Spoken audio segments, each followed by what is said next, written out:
ভাই থামো। 2026 বিশ্বকাপ নিয়ে এমন 5টি রহস্য আছে যা ফিফা কখনো প্রকাশ করে না। আজকে সব ফাঁস করছি। নম্বর 1, বিশ্বকাপের রেফারি নির্বাচন প্রক্রিয়া সম্পূর্ণ গোপন। কোন রেফারি ফাইনালে থাকবেন সেটা ম্যাচের মাত্র 24 ঘন্টা আগে জানানো হয়। কেন এই গোপনীয়তা? ফিফা বলে নিরাপত্তার জন্য, কিন্তু অনেকে মনে করেন এর পেছনে অন্য কারণ আছে। নম্বর 2, বিশ্বকাপের বলের ভেতরে থাকে একটি বিশেষ চিপ যা প্রতি সেকেন্ডে 500 বার বলের অবস্থান ট্র্যাক করে। এই তথ্য ফিফা সংগ্রহ করে কিন্তু কখনো প্রকাশ করে না। এই ডেটা দিয়ে কি করা হয় সেটা এখনও রহস্য। নম্বর 3, বিশ্বকাপের গ্রুপ ড্র আসলে সম্পূর্ণ র্যান্ডম না। শক্তিশালী দলগুলো যেন প্রথম দিকে না মেলে সেজন্য পর্দার আড়ালে বিশেষ পরিকল্পনা থাকে। ফিফা এটা কখনো স্বীকার করে না। নম্বর 4, বিশ্বকাপে প্রতিটা ম্যাচের পর মাঠের ঘাস বদলে দেওয়া হয়। একটা মাঠের ঘাস বদলাতে খরচ হয় প্রায় 50 লাখ টাকা।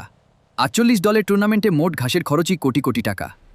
নম্বর 5, 2026 বিশ্বকাপে প্রথমবার ব্যবহার হবে রোবোটিক ক্যামেরা। মাটির নিচ দিয়ে রেল লাইনে চলবে এই ক্যামেরা। দর্শক দেখবেন এমন অ্যাঙ্গেল যা আগে কেউ দেখেনি। ফিফা এই প্রযুক্তি এখনো সম্পূর্ণ প্রকাশ করেনি। এরকম আরও গোপন রহস্য পেতে এখনই সাবস্ক্রাইব করো আর বেল চাপো। স্পোর্টস দুনিয়া, খেলার দুনিয়া তোমার হাতে।